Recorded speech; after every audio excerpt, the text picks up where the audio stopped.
Hello everyone, welcome to Silver Beach School, Mansarovar, Palampur. Myself Samir Acharya. Today we are going to learn Standard 4 EVS Chapter 23 Home and Abroad. ठीक है ना? So you can start since morning. Everybody has been running around at Jill House. ठीक है ना? ये हमने meeting में भी ये चैप्टर में डिस्कस किया था. Arvind uncle and his family were coming home after 5 years. 5 years ago, Arvind uncle got a job in Abu Dhabi. Morning में जो जिनके घर पे थे वो अरविंद अंकल और उनकी फैमिली 5 साल के बाद वो अबू धाबी से इंडिया आ रहे थे. उनको जॉब मिली थी 5 साल पहले अबू धाबी में. Since then he had lived there. Jheel and her father went to the airport to receive them.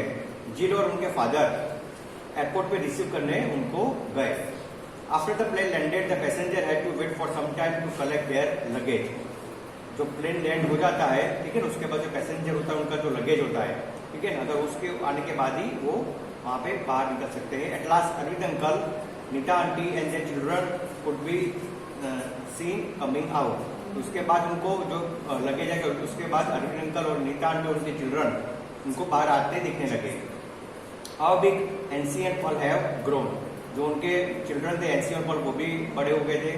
Father said so many suitcases and bags were loaded into the taxi and everyone was on the way to Jill house. तो बहुत सारे suitcase और baggage थी जो taxi पे load की, ठीक है ना, और वो जिल के हाउस की तरफ बढ़ने लगे.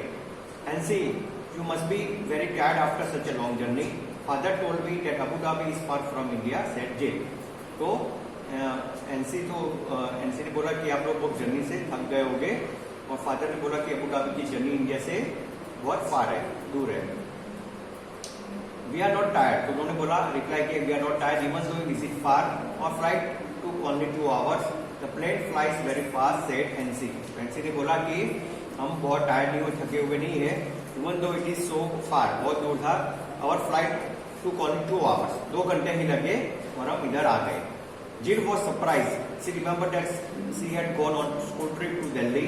They had spent almost 20 hours in the train. तो जिल को सरप्राइज हुआ और उनको याद आया कि स्कूल ट्रिप पे वो गए थे दिल्ली, ठीक है ना, दिल्ली से जूनागढ़ गए थे. 20 आवर्स ट्रेन में उनको लगे थे.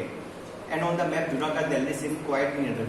मैप पे हमको पास में दिख रहा है, लेकिन जब हम जर्नी करते हैं तो बहुत लंबी होती है. Jean, Nancy and Paul chatted all the way to home from the airport. Jean, Nancy और पॉल चैट किया, बातें की, और उन्होंने Jill remember how much fun she had on the school trip. तो जिल को रिमेम्बर याद आया कि हमने स्कूल ट्रिप पे बहुत फन और एंजॉय किया था. She wanted Nancy to tell all about her trip from Abu Dhabi. तो ऐसा बोला जिनने एनसी को कि तुम अपनी अबू धाबी की जो ट्रिप है उसके बारे में हमको कुछ बताओ. Send all around. You have seen many interesting things from the plane, isn't it? Asked Jill. तो जिल ने बोला कि तुमने प्लेन से बहुत सारी चीजें देखी होगी, जो हमको बताओ. लेकिन जैसे पिक्चर में शो हो रहा है, ठीक है ना, ये प्लेन की तस्वीर है, फ्रॉम विंडो से ली हुई. Most of the time we saw only clouds because the plane was flying so high. Most of the times NC ने बोला कि हमको क्लाउड्स नहीं दिखते हैं क्योंकि क्लाउड्स के ऊपर होता है प्लेन, और विंडो से यही नजारा दिखता है जो आपको पिक्चर में शो हो रहा है.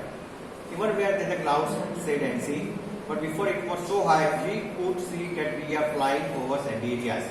तो हमको लग रहा है कि हम बहुत ऊपर उड़ रहे हैं, मतलब फ्लाई कर रहे हैं over Sandy area. Sandy area होता है वहां पे. It was sand. But the color of sand kept changing, white, brown, yellow. जो sand जो नीचे होती है, नीचे उसका कलर हमको चेंज दिखने मिलता है. व्हाइट भी होता है, ब्राउन भी होता है, येलो भी होता है, रेड, ब्लैक, ठीक है ना, बहुत सारे कलर हमको दिखने मिलते हैं. We saw mountains made only of sand. They were called sand dunes added pearl. तो वहां से हमको जो sand dunes मतलब बड़े जो मिट्टी के जो होते हैं वो माउंटेन्स को दिखने मिलते हैं. I have seen only at the Jill shore, said Jill. Then you should come to visit. Said Arvind bhai, तो आपको भी वहां पे विजिट करने आना चाहिए. तो ये सैंड आपको ये माउंटेन्स दिख रहे होंगे सैंड ड्यून्स के. आगे, the countries around Abu Dhabi are located in a desert area. जो अबू धाबी है, जो यूएई में है, तो जो पड़ता लोकेशन उसका वो डेजर्ट एरिया में होता है. जो रन जो होता है राजस्थान में जैसे हम डेजर्ट एरिया देखते हैं, तो वैसा ही है. Even if one drives a little away from the city, one can see miles and miles of sand. तो माइल्स ऑफ सैंड हमको दूर दूर तक का सैंड दिखने ज्यादा मिलती है. No trees, no greenery, just sand. कोई ट्रीज नहीं, कोई ग्रीनरी, जस्ट सैंड, खाली मिट्टी दिखने मिलती है. I used to dream of the thick greenery and cool water around our home and home in Gujarat. Said Nita aunty, I am so happy to see all this after such a long time. तो हमने बहुत long time के बाद ये चीजें देखी है. The children have almost forgotten how they feel when it rains. तो वहाँ पे आपने देखा होगा कि वहाँ पे रेन कम होती है, तो वो लोग भूल गए थे कि रेन में किस तरह होता है. वहाँ पे उन्होंने देखा था कि जब बारिश वहाँ पे कम होती है तो वहाँ पर नज़ारा वहाँ पे देखने नहीं मिलता है. No rains, no rivers, no lakes, no ponds. Even below the ground there no water. वहाँ पे पानी कम होता है, रेन, रिवर आपको कुछ दिखने नहीं मिलता है. But there is a lot of oil under the sandy soil. तो आपने देखा होगा कि वहाँ पे ऑयल ज्यादा होता है अंडर दी सैंडी सॉइल, मतलब सैंड के नीचे वहाँ पे आप देखोगे तो वहाँ पे ऑयल ज्यादा मिलता है. So petrol is easily available in this country. तो वहाँ पे पेट्रोल इजीली अवेलेबल होता है. Added pulp, in fact petrol is cheaper than the water. तो वहाँ पे ऑयल के कारण जो वहाँ पे रिफर होता है पेट्रोल, तो वो पेट्रोल पानी से मतलब चीप होता है, सस्ता होता है. तो जो हमारे यहाँ पे पेट्रोल महंगा है पानी से. By this time all reached Jheel house NC and Pearl were surprised to see so many fruit trees. ठीक है ना. तो by the time Jheel house NC और पर्ल ने सरप्राइज हो कि वहाँ पे मैंने fruit trees, coconut, banana, jackfruit, papaya, betel nut, so many kind of trees. Pearl said we used to see only one kind of tree there. ये सारे जो फ्रूट के मतलब ट्रीज के नाम है वहाँ पे वो नहीं दिखाई देते हैं. हमको एक ही मालूम है द डेट पाम्स होता है. तो खजूर के जो होते हैं वहाँ पे बहुत ज्यादा होता है, because it is the only one that can be grown in the desert. तो डेजर्ट एरिया में डेट पाम ज्यादा ग्रो होते हैं. ठीक है ना.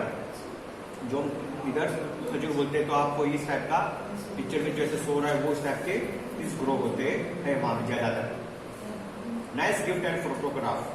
After they had met everyone, Nita aunty unpack their bags. They had brought gift for everyone. वो gift और फोटोग्राफ वहां पे लेके आए थे. They have dates for everyone to eat. Dates यानी जो खजूर थे वो सबके लिए लेके आए थे. The dates were very sweet and tasty. Pearl said, वो टेस्टी है मतलब स्वीट है. Pearl showed Jheel some currency notes and coins. तो पर्ल ने झील को करेंसी नोट दिखाई वहां की अबू धाबी की. And she expected the money they use in Abu Dhabi is called dirham. जो करेंसी जो होती है अबू धाबी उसको दिरहम बोलते हैं, जैसे हमारे इंडिया में रुपीस बोलते हैं. It had some writing in their local Arabic language. वहाँ पे लोकल अरेबिक लैंग्वेज में भी लिखा होता है. We also showed many photograph of the place where they live. तो उन्होंने फोटोग्राफ भी दिखाई कि जहाँ पे वो रहते थे. अरविंद अंकल गिव झील ए ग्लोब. ग्लोब ये आपको दिख रहा है. सेट झील जो मैप पूरा इस ग्लोब में आपको दिखेगा. Why don't you find Abu Dhabi on this globe. तो ये ग्लोब पे पूरा अबू धाबी है, जो सारे वर्ल्ड की जो कंट्रीज है you can find over there. And where is Gujarat. Gujarat में आपको देखेगा the children enjoying playing with the globe and looking for different places on the globe. Jheel found Delhi and Junagadh also. तो जिनने दिल्ली मतलब गुजरात वहाँ पे इंडिया उसमें गुजरात फिर दिल्ली और जूनागढ़ भी उनको देखने मिल रहा था, उन्होंने फाइंड किया. In the evening everyone sat in the veranda. सब वहाँ पे वरांडा में बैठे थे enjoying the breeze and looking at the photograph. They show that in Abu Dhabi the building were tall with many storage and big glass windows. Jheel said you must be getting rice cool breeze through these big windows. Arvind uncle said we cannot open the windows because of heat. हम window open नहीं कर सकते क्योंकि वहाँ पे heat यानी कि गर्मी ज्यादा रहती है. It is air condition inside all houses. वहाँ पे सारा एयर कंडीशन है. As the weather is very hot. वहाँ पे जो वेदर है बहुत गर्म है, हॉट है. People wear loose cotton cloth है. कि लूज कॉटन क्लोथ वहाँ पे ये पिक्चर है वहाँ पे अबू धाबी का जो आपको दिखाई दे रहा है. ठीक है ना. लूज कॉटन क्लोथ पहनते हैं. Themselves fully covered. Even head is also cover. Head भी कवर होता है इस टाइप का जो कपड़े जो पहनते हैं. This protect them from the strong heat of sun. तो प्रोटेक्ट करते हैं स्ट्रॉन्ग हीट और सन से इस कपड़े को पहनने से. जिल enjoy looking at the pictures and finding out about the other countries from her cousins. She constantly kept comparing her city with things that they had described about Abu Dhabi. She decided that she would make a project report about Abu Dhabi for her class. उन्होंने decide किया कि आप एक report बनाना Abu Dhabi पे project पे. ठीक है ना. उनकी क्लास के लिए. ठीक है. Discuss and right. You can also make a small report comparing Abu Dhabi with the place where you live. You can use some of these points mentioned below while writing the report. You can also draw pictures of place photograph. तो आपको एक project करने में ये सारे points है वो आपको वहाँ पे शो करने हैं. The climate and weather कैसा है, trees and plants, traffic on the road, which kinds of vehicles, common food items, clothing of people, different kinds of buildings, language, वो सब आपको वहाँ पे शो करना है. Why do you think less trees grow in desert? वहाँ पे क्यों ग्रो कम होता है? उसका रीजन ये है कि many trees cannot grow in desert areas because there is a scarcity of water. वहाँ पे बारिश कम होती है, ठीक है, रेनी सीजन वहाँ पे नहीं होती है, मुश्किल से 1 वीक या 10 दिन ही होती है, जिसके कारण वहाँ पे पानी नहीं आता, तो वहाँ पे ट्रीज वगैरह ग्रो कम होते हैं. Do you have any relative who live in another country? Yes, where? तो आपका ओन आंसर लिखना. अगर आपके कोई फैमिली में कोई आपका रह रहा है, ठीक है ना, अनदर कंट्री में, अपार्ट फ्रॉम यूएई, मतलब US, Canada, Australia, New Zealand, whatever country you can write over here. आपके ओन आंसर लिखने हैं. How long did they live there? Did they go there for studies, for work? What was the reason? सब कुछ लिखना है कि किस reason से गए, घूमने गए हैं, जॉब के लिए गए हैं, कोई बिजनेस ट्रिप हो, anything you right over here. Look at the currency notes. Right the value of each note in the box near it's picture. तो ये करेंसी नोट है जो हमारे इंडियन रुपीज, मतलब हमारे इंडियन करेंसी है, उसमें आपको लिखना है, ठीक है ना. तो इसमें जो करेंसी दी गई है वो 5 रुपीज की नोट है, ठीक है ना. तो आपको लिखना है 5 रुपीज नोट. फिर ये 10 रुपीज की नोट है, 100 रुपीज जो नई नोट आपको 2016 में लॉन्च हुई थी, वो सब 500 रुपीज नोट, ठीक है ना. और इस नोट को चलते कुछ क्वेश्चन भी है, ठीक है ना. Which country does this currency belong? तो हाउ डू यू नो? तो ये आपको मालूम पड़ जाएगा कि करेंसी में जो लिखा है इंडिया लिखा हुआ है, रिजर्व बैंक ऑफ इंडिया, वो सब चीजें लिखी होती है. उस picture can you see on the note? तो पिक्चर किस पे है? नोट पे किसका? Picture of Mahatma Gandhi printed on the notes. तो take 10 notes rupee and observe it carefully. कभी आप नोट देख लो, उसमें सब देख सकते हो. How many languages can you see on the note? कितनी लैंग्वेजेस है? तो टोटल 15 लैंग्वेजेस होती है, और हिंदी और इंग्लिश को मिला के टोटल 70 लैंग्वेज हो जाती है. वो आप पेज 30 नोट पे आपको देखेंगे, सारी 15 लैंग्वेज आपको दिखेगी, और +2 तो 70 लैंग्वेज टोटल होती है. Write the name of the bank given on the note. The name of the bank is Reserve Bank of India, जो लिखा होता है. Observe the coins, match them according to their heads and tails. तो head और tails ये सारे coins है, आपको अपने आप वर्क करना है. विच कॉइन्स रिमेन्स विदाउट मैच? तो कौन सा है कॉइन्स मैच नहीं हो रहा, तो आपको रिकॉग्नाइज करना है, वो आप लोगों को अपने आप ओन करना है. What is written on each coin note other than the value? India is written on each coin other than the value. Look at this note. Do they belong to India? Put a circle around notes that are not Indian. Find out which country do they belong to. तो ये सारी country से world की जो currency उसकी note पूरा ये है, ठीक है ना. इसमें कौन कौन सी अदर कंट्री का है वो आपको सर्कल करना है. नॉट इंडिया, जैसे ये फर्स्ट है तो उसमें क्या है, ये पाउंड है, ठीक है ना. रानी एलिजाबेथ, तो वो हमारी यूके का है. डॉलर है, जापानीज है, यान है, सब अलग अलग है. जो ये हमारी गांधी जी की जो पिक्चर है, ठीक है ना, वो है हमारी इंडियन करेंसी, ठीक है. तो ये इसका आपका प्रोजेक्ट भी आप बना सकते हो, वर्ल्ड ऑफ करेंसी लिख के, ठीक है ना. तो इसमें आपको मालूम पड़ जाएगा कि कौन कौन सी नोट है हमारी इंडिया की और अदर देन द कंट्रीज, ठीक है. You can find in Google also, YouTube also, ठीक है. तो इधर हमारा चैप्टर इधर खत्म होता है, ठीक है. Okay, thank you.